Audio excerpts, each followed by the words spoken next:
Sobrang daldal ba ng anak mo na kulang na lang dumugo ang tenga mo dahil hindi siya tumitigil? O baka naman ikaw yung tipong puro shh dahil gusto mo lang kahit 5 minutong katahimikan? Alam niyo ba guys na ang batang hindi nauubusan ng kwento ay lalaking may mataas na verbal linguistic intelligence? Kain ba yan ng pagiging madaldal o senyales lang po yan na matalino ang anak mo dahil pinoproseso niya ang mundo sa pamamagitan ng bawat salitang binibitawan niya?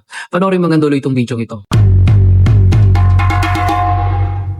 New day, new parenting topic na naman po tayo, mamis at daddies. Welcome nga pala guys sa day 43 ng serye natin. At ang topic number 43 natin, The Little Narrator. Pag-usapan naman natin guys yung non-stop radio station sa bahay nyo. Minsan guys nakakahilo kapag pati yung kulay ng langgam sa labas, may 10-minute documentary na mula sa baby mo. Pero sa totoo lang guys no, ang pagiging madaldal ay training ground ng kanilang communication skill at vocabulary building. Kapag kinakwento nila ng malakas ang nakikita o nararamdaman nila, mas mabilis na nauorganisa ang utak nila ng mga impormasyon. Hindi po sila maingay mami at daddy. Sadya lang talaga naka-enroll sila sa public speaking class nila araw-araw. Ang pakikinig mo kahit ang sagot ay nagbibigay sa kanila ng confidence na ang boses nila ay malaga. Ikaw mami at daddy, anong pinaka-nakakahiyang kwento o tanong ng anak mo sa harap ng ibang tao? Yung anak ko guys no, kinukwento sa harap ng biyanan ko kung bakit daw galit si mami kay daddy kagabi. Comment nyo naman ang pinaka-epic na madaldal moment nyo para magtawanan tayo dun sa chat box. Ito guys sa mga tips natin para sa munting kwentista ng anak natin.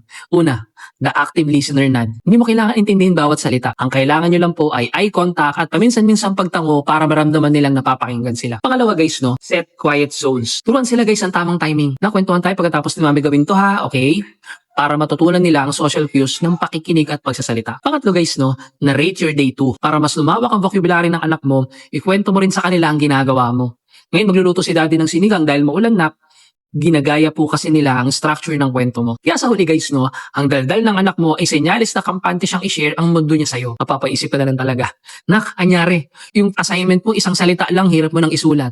Pero pagdating sa kwento tungkol sa pusa ng kapitbahay, daig mo pang may pelikula sa haba. Abangan niyo bukas guys ang day 242 natin dahil pag-uusapan naman natin bukas ang The Shadow. Kung kahit sa banyo, kailangan nakabuntot sa'yo ang anak mo. Kita-kits po tayo bukas. At bago tayo magpaalam mami at daddy no, maraming salamat po ulit sa walang sawang pagtangkilik nyo sa Gene and Jan Kids Fair. Ang bawat pag-order nyo po ng aming mga komportableng damit ay malaking tulong para may patuloy natin ang paggawa ng mga parenting contents na katulad nito. Meron nga tayo guys, mga cotton linen at cotton spandex na mga tela na siguradong makakapamili ka. May mga pambabae, may mga panglalaki tayo na design, pwedeng pang mall, pang kapitbahay. Actually guys, pwedeng pang tulog yan. Kasi cotton linen po at cotton spandex po ang tela niyan. Hindi mainit, hindi makati, hindi malamig sa balat. Kaya muli po guys, no, salamat po sa pagtitiwala sa brand namin habang sabay-sabay nating inaalagaan at pinapalaki natin na maayos ang mga bida-bida nating anak. Ang suporta niyo po nagpapalakas ng ating series na to.